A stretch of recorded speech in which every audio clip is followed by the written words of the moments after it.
Today, I encourage and challenge you all to engage in relevant and meaningful teacher talk with a focus on our practice and being better, and wish you all an excellent Edcamp. With that, then I'm going to introduce Miles McFarland, for those that don't know Miles, who's graciously agreed to help facilitate our Edcamp today. Miles is a teacher at Leland North here in 7 Oaks, and is a well-known Edcamp guru.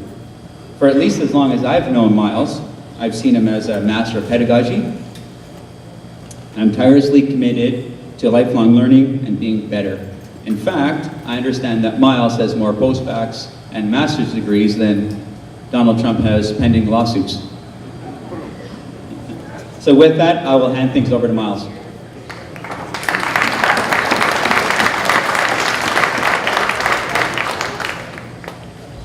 right, good morning. I don't know if I'm that well educated. Anyway, the whole Edcamp thing, several years ago, it's about 5 years ago now, I was following on the Twitter feed, and I kept hearing about these Edcamps. And it was really intriguing to me, because there seemed to be so much positivity about it. And watching what was going on, and then I saw a post that there was going to be one in Minneapolis. And so I went to Scott, the principal, and I said, Scott, there's a conference in Minneapolis that I want to go to. And he said, what's it about? And I said, I don't know. The schedule's blank. It wasn't the content that I was curious about, it was the format. And after going to that one conference, I realized that, we can really do PD differently. There's a lot of wisdom in this group, and that's kind of what Edcamps are about. So the idea is, now you're looking at the schedule there and it's empty. And the job of the organizers is really to create spaces and time, and it's your job to put ideas in those spaces. So every room is going to have an idea that's going to live in it for a little while. And then you've got the freedom to go and pursue those ideas. You can kind of go visit an idea and visit with the people that are interested in that. So in a little while, we're going to be asking you to make invitations about ideas that you want to pursue. Part of this, it's not directly connected, but I think it's an important kind of foundation to kind of prop up what it is that we're doing today. Is the idea, it's called social physics. If you have your phones out, you can scan that QR code and it will take you to a Harvard Business Review article that summarizes social physics. Anyway, this fellow, Alex Pentland, created these digital badges, and he's created hundreds of millions, or gathered hundreds of millions of data points on interactions, and he's been able to statistically correlate them with the effectiveness of a team. And what he found was that it doesn't really matter what you're talking about, it matters that you're talking. We have these ideas that traditionally kind of PD looks like this, or team structures look like this. You've got a head of a team, and they send information out. It's kind of like what I'm doing to you now. I'm talking to the group of you. Occasionally, we bring in people from somewhere else to talk at us. What we're really looking for, what social physics says is the most effective way of developing a team, is giving us time to talk to each other, not just over coffee and muffins in the 10 minutes before the keynote, but throughout the day, because we can't get into meaningful conversations kind of in passing.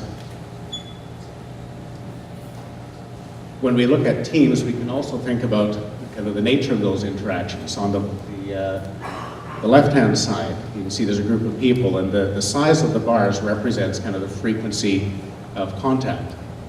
You have some people that are kind of hyper-connected to everybody else, and you have some people that are on the periphery.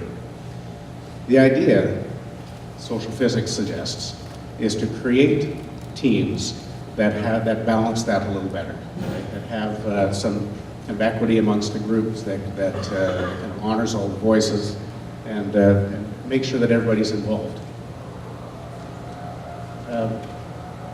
When we think about a school or a staff, we can create that effective team. Then we can start looking out, and we can engage with each other within our own learning, within our own communities. But it's really when we explore, when we look at ideas of what's going on elsewhere. My hope is, that next year we look at an Edcamp that has all of the high schools. right? All of the 3 staffs together. Because that's when you start really cross-pollinating ideas. You start making connections, right? So many of you have kind of specialty content areas, and it's hard to find that community to engage with, or those people that can help kind of further your practice and motivate you and excite you about what to do the next morning. Part of what we're going to do today, or what we're going to encourage you to do today, is to start kind of recording some of the things that go on. We call it knowledge creation. So much of what we do is tacit, right? It lives in our head. We've got ideas, we tried some things out. We go to a conference and we write our report, we do our ARPLs, and then they go sit in the filing cabinet somewhere. All of that knowledge is really valuable. And I think that throughout the day here, what we've set up is that there's the hashtag MY7Oaks and the hashtag MY7Oaks Edcamp. But really encourage you throughout the day to use your social media to encode, right? To make explicit the tacit knowledge that we have. Tweet out things that are interesting to you, or things that you've learned, or things that other people might be interested in. Well, we found that with Edcamps, the Edcamp hashtag has really grown. In fact, the first Edcamp was only in 2012, and within 2 years, it had hit every continent, except for Antarctica. And I think there's one in Antarctica this year. So it's really caught on. And part of it is because of the use of social media. And we found that almost every Edcamp, when we start tweeting, we start gathering ideas or engaging people from outside, right? People that aren't even here can see what's going on, and they might be interested. They might share out a resource, or they might try to tweet out some encouragement, and you can start making connections outside this group of people.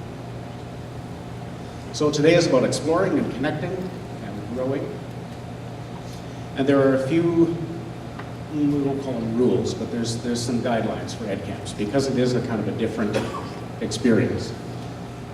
When you make your invitations, we're setting up a schedule. Once that schedule setting is done, the day is yours. You know what you need, you know what your goals are, and we hopefully will create spaces for you to go and pursue those. So one of the rules is whoever comes is the right people. So if an idea is in a space and only 2 people show up, we're not going to cancel that session. You should still have that conversation. You've got 2 people that are interested enough to show up and interested enough to talk. So have that conversation. If 50 people show up for a session, then you might need to move to a bigger space. You don't need to split it up or divide it, just move to a bigger space. So we've got this space available today. Whatever happens, happens. So that 2-person session, that was all that could have happened today. We're not going to fret about who could have been there, or should have been there, or would have been there, or gee, I wish we had. Right? We've got what we've got, and who's there is there. And have the conversation. What makes this valuable, though, is making explicit that tacit knowledge. So when you're in that session, 2 people, jot a few notes down. I think there's Google Docs attached to each session. I'm going to encourage you, in the sessions, open up that Google Doc and just hammer out some notes. Just some idea about what was talked about. It doesn't need to be final product, because the process is just as important. Right? What were the ideas that came out of there? And when we start encoding those ideas and sharing them out, then we've got something to build on. You think about how many conference reports and ARPLs are sitting kind of unused. If we had access to those, could we kind of grow and build on that, right? The human, like Tom said, that human progress is based on building on the achievements of the past.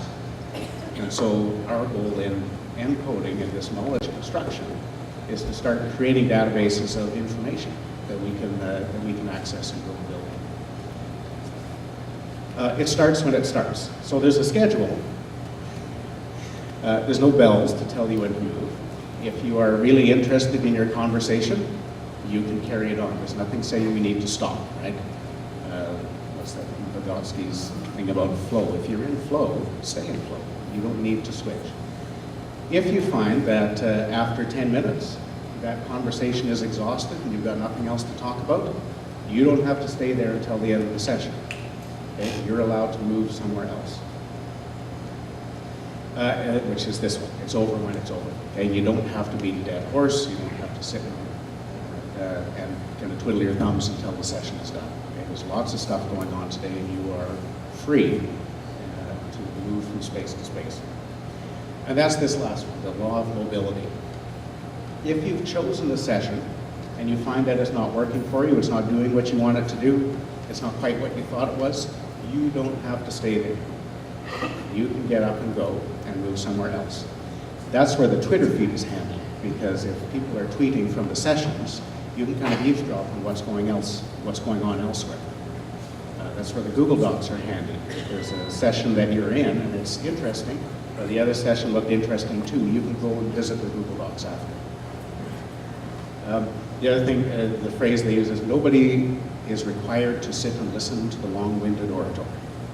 If something is going on, somebody's monopolizing the conversation, you can just shift off to the side. All right? So the day is yours. This day will work for you if you take charge of it. There's nothing holding you back. There's nothing there. There are very few constraints on the day. You've got control.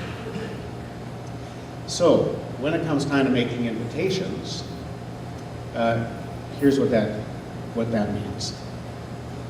If you make an invitation, I know this can be scary for some people. They don't want to come up and announce it, and usually I think the rules of EdCamp, a few that there are, is you need everybody to have a voice, right? It's the idea that you are bringing to the table, you should announce it. However, in the interests of getting people interested in participating, I'm happy to read the invitation for you. So on your tables are some sticky notes. The color coding isn't really important, but basically we're asking, your invitations can include an invitation to share something, an invitation to be taught something, an invitation to collaborate on something, or an invitation just to discuss. When you make the invitation, we'll put it up on the board. And this is where it's kind of fun, because if there's a session, say session 1, there's something up there that you want to attend, then don't put your invitation also in session 1. We can kind of engineer the day so that you can visit all the things you want to visit, for the most part. If you make an invitation, you have 2 jobs. One job is to be there. If you put an idea up on the stage, then go to that session. The second, but you don't, it's not like you're running it, right? I don't think anybody showed up with a PowerPoint deck, right? Except for me, I don't mind. But you guys all just came ready to talk, and that's what these sessions are about, the conversation. So show up, and then just kick off the conversation, right? You might want to kind of say, this is the idea I had, or this is the thing I want to talk about, and then turn it loose and let everybody talk. One of the things that you're going to find useful, I think, is when you're in those conversations, if you feel like it's going off the rails a little bit, or you're getting stuck into defining the problem space rather than looking at solutions, then you can call, what was that movie with the dog and the squirrel? Squirrel? Right? Right. So you're allowed to be like the dog with the squirrel. If something feels like it's going off the rails, you can say, you know, I kind of think this is a squirrel. Can we go back? So you can use that phrase, all right? You have permission to call out the squirrels in a conversation, right? If something feels a little unproductive, we can say, that sounds like a squirrel. Let's kind of shift back into where we're at. Having said that, though, you'll probably find that there are going to be side conversations that are productive and are meaningful and are going to be useful to you and are going to move you ahead. And you are absolutely free to pursue those. If you find, though, that the conversation is just digging that rut deeper, you can call it the squirrel and move along, okay? So on your papers, you're going to briefly write a topic. It's not an essay, it's a title. And what we're going to do is when you bring that up, you read the title. You're not explaining it, and resist the temptation to start discussing it now, because it can get really loud in here because people are energized by the ideas. And the thing is, we've got lots of spaces to fill. All right? So resist the temptation to do the discussion now, but let's share the ideas. If somebody, and you're going to find that there's different categories of conversation. Some of them are going to be kind of philosophical discussions, right? Let's talk about assessment, and let's talk about pedagogy, and let's talk about school culture and climate or something. Some of them might be technical things. I want to know how to use Google Docs, or how does that machine in that room that I pass by all the time, how does that work, right? There's technical things. And those are all okay. If somebody puts up a technical type thing, wanting to learn something, and you know how to do it, you don't need to extend an invitation to show up. Just show up and help them out with that, okay? So be aware that in this day, you're both receiving and you're contributing, right? You're the ones that are going to make it all happen. So when people come up, you listen to the topic. We'll put it up on the board, and then go back to the seat, and you can listen to the rest of what's coming up. You can post more than one topic. You're not limited to one. And it looks like a lot of space is there. We're not limited to space. We are limited to time, but we're not limited to space. If it happens that there are so many ideas that board gets full, we can add spaces. The other thing that might happen is throughout the day, topics are going to pop up that aren't on the agenda. We'd encourage you to tweet that out, or come back and put it on the agenda, and we'll add it to the schedule, right? So really, I hope you're getting the idea that it really is a very fluid day. You're in charge. You're the ones that make it that make it awesome. What else do you need to know? I think that's it. Any questions? Does anybody notice that little blue bar at the top? I discovered this morning, actually. This is Google Slides, and there's a presenter pointed thing, and then you can go to that website and you can text a question, and it'll show up on my screen here. So you don't have to stand up and ask a question, you can tweet it. All right, here's what we'll do. Take 5 minutes at your tables and talk about some of the ideas that you want to explore. And then in about 5 minutes, well, whenever you're ready, you can come up and we'll put these ideas on the board.